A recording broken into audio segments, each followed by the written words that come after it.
Hello, and welcome to another episode of The Word for Kids. I'm Jaymie. And I'm Josh, and we're taking you through the book of Matthew in a series of 20 episodes.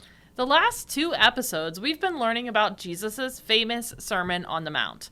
Last time, we talked about Jesus' examples to live in a way that doesn't seek praise from other people, but instead pleases God. Jesus said to love your enemies and pray for those who persecute or mistreat you. He also said not to do good deeds so other people see them, but instead to give to the needy secretly, so only God would see you're doing so. In the same way, Jesus said that prayer does not need to be over the top, loud, on the street corners for everyone to hear, but instead, you should go into your room, close the door, and pray privately. Jesus even gave an example of how to pray. Today it's often called the Lord's Prayer, which says, "Our Father in heaven, hallowed be your name. Your kingdom come, your will be done, on earth as it is in heaven. Give us today our daily bread, and forgive us our debts, as we also have forgiven our debtors. And lead us not into temptation, but deliver us from the evil one." Jesus told the people to put oil on their heads, wash their faces when they fast, so that it's not obvious to other people that they're fasting. Next, Jesus told the people not to store up treasures on earth, but to store them up in heaven, because wherever your treasure is, there your heart will be also. You cannot serve both God and money. And finally, Jesus said not to worry about food or clothing, because God knows our needs and will take care of us. We don't need to worry about tomorrow, because each day has enough trouble of its own. Instead, we should seek first His kingdom and righteousness. And that's where we left off last time. Are you ready for today's adventure? Let's go.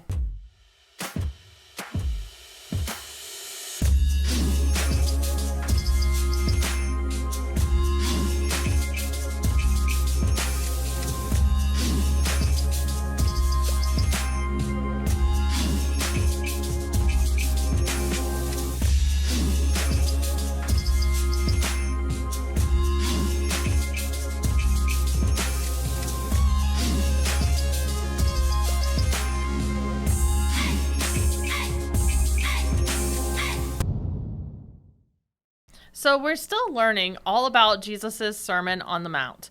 He said, "Do not judge, or you too will be judged. For in the same way you judge others, you will be judged. And with the measure you use, it will be measured to you." It's already time for the word of the day.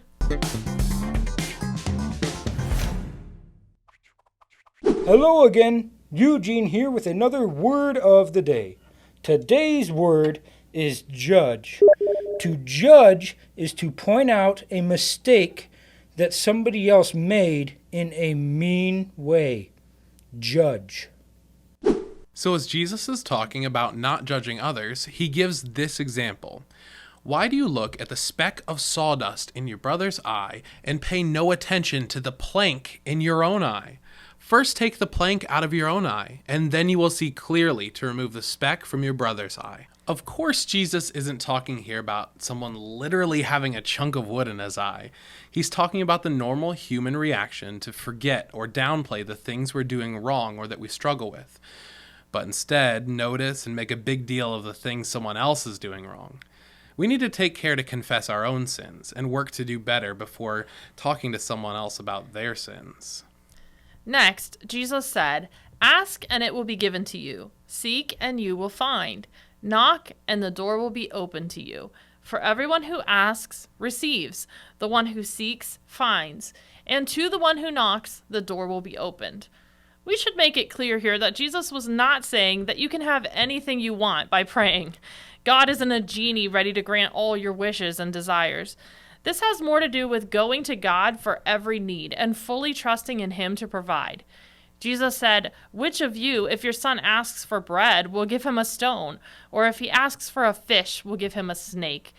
If you know how to give good gifts to your children, how much more will your Father in heaven give good gifts to those who ask Him?"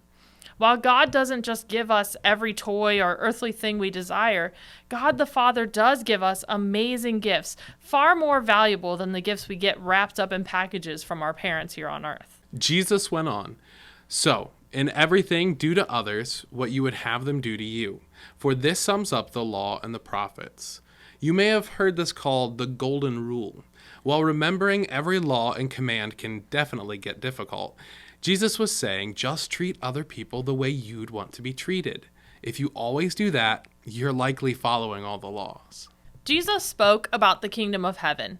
Enter through the narrow gate, for wide is the gate, and broad is the road that leads to destruction, and many enter through it. But small is the gate, and narrow the road that leads to life, and only a few find it. This means that many people will do whatever they want throughout life and not enter heaven. Only a few will follow the path of Jesus that leads to heaven. Be sure you're on the right path. Jesus said, watch out for false prophets.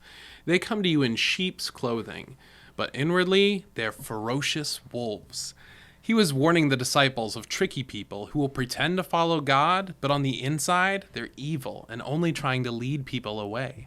Jesus said you can recognize people by their fruit. He said every good tree bears good fruit, but a bad tree bears bad fruit.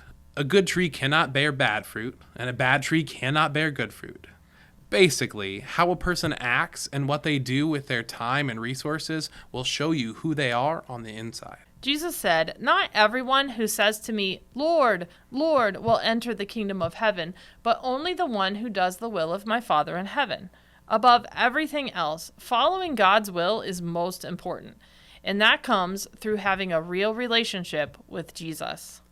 Jesus finished up his sermon with a warning about listening and following all he had talked about. He said, everyone who hears these words of mine and puts them into practice is like a wise man who built his house on the rock. The rain came down, the streams rose, the winds blew and beat against the house, yet it did not fall, because it had its foundation on the rock. But everyone who hears these words of mine and does not put them into practice is like a foolish man who built his house on sand. The rain came down, the streams rose, the winds blew and beat against that house, and it fell with a great crash. When Jesus had finished saying these things, the crowds were amazed at his teaching, because he taught as one who had authority and not as their teachers of the law. And that's where our story ends for today. It's time for the verse to remember.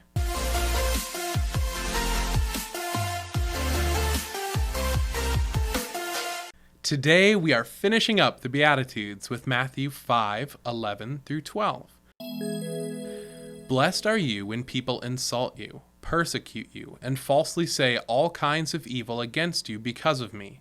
Rejoice and be glad, because great is your reward in heaven. For in the same way they persecuted the prophets who were before you. Matthew 5:11 through 12. I really love that last passage about the wise and the foolish builders. It's a beautiful picture of how we can follow Christ and withstand the storms of life because we have our foundation in him.